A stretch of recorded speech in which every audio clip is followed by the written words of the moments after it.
Hey sisters, Heather here from Circle with Heather, here to talk about 50 Days of Comfort. It's a program coming up starting February 1st where we spend a whole 50 days together making the dreariest days of the year the most nourishing. So a lot of people don't look forward to late winter, but there's a lot of magic to be found in that season.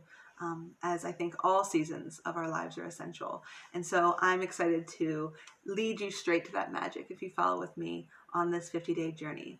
So I'm going to make a few videos this next couple weeks so you can get a feel to what spending 50 days with me might be like. So the videos every day is just one part of the program.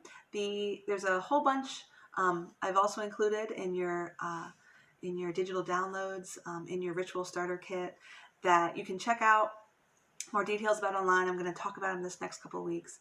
But what I want to describe to you today is how I see ritual playing out in the spiritual life of someone who's looking to connect with nature and with themselves and with the people around them over the late winter season. So when I describe ritual, I can tell that some people are like, oh, that sounds kind of like weird or boring or too repetitive, boring in a repetitive kind of way. And what is amazing about ritual is it's yours. You can do whatever you want. So you'll have a checklist with my suggestions, and then you'll have I can show you. Here's my little ritual creator right here. And I'm just going to dry erase what I'm going to do for the day each day. And if I'm enjoying this one and I want to keep doing that for the duration, then do it all 50 days. But you can change it every day as you need. So I consider a ritual to be similar to a habit. So when I think of a habit, it's something that happens automatically that you do in your life, like brushing your teeth or washing your clothes or whatever it is that it accomplishes something, right? So it's something that's built into your life that helps you get things done. And a ritual is a little bit different because it's not something that's already built in. It's something that you're doing intentionally.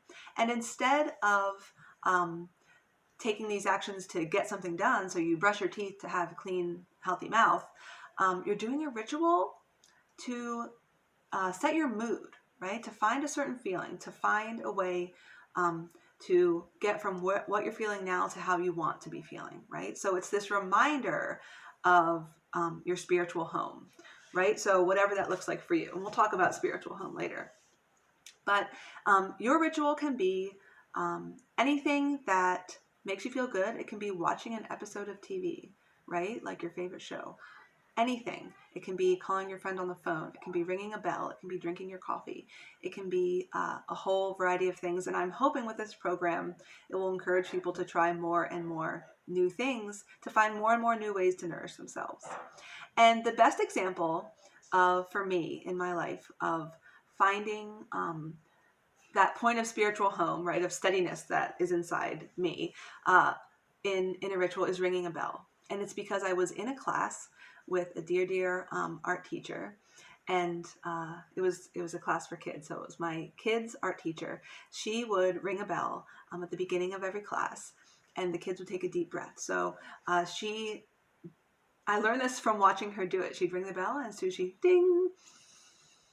She would take her breath, and we all would take a breath together with her. And for every week for a long time we did this, and I would have this, this feeling of, oh, look, we're getting into this nice, beautiful time together. And now I have a similar bell. And when I ring it, I automatically take a breath, right? So that's a ritual turned into a habit. But the ritual is me taking down the bell and ringing it when I need to get back to steadiness. And so now, earlier today, I was like, oh, let's ring our bell. And when we needed a moment of calm with the kids, I noticed they have that rhythm inside them now of when we ring the bell to take a deep breath, and it brings them back to a certain feeling. So that's the idea of ritual. If you can find a couple things in your life that you can do that bring you back to that steady place that is always available inside you, then you now have a resource that you can take with you out into your life that really will enable you a freedom, right? That only you can get through self-trust, right? So if you can trust yourself that when you need a moment, you have this resource, take down the bell, ring it, whatever it is, right? Have your coffee. I know we already all have some that we do. Then you have the freedom to take more risks in your life, to do work out in the world, whatever it is that you're doing to make the world a better place. So that is the point of ritual. And I think we need it so much in late winter. If you're going to do rituals any time of year, it's late winter, because I know it can get so dreary. It can be such a bummer. And especially this year, we're all going to be so isolated. So that's a little bit about ritual. I'll have some more videos coming out this week. If you have any questions, feel free to message me. I love to chat. And I so look forward to getting all these women. We already have an awesome group of women signed up for the 50 Days of Comfort program, and it's going to be an amazing time.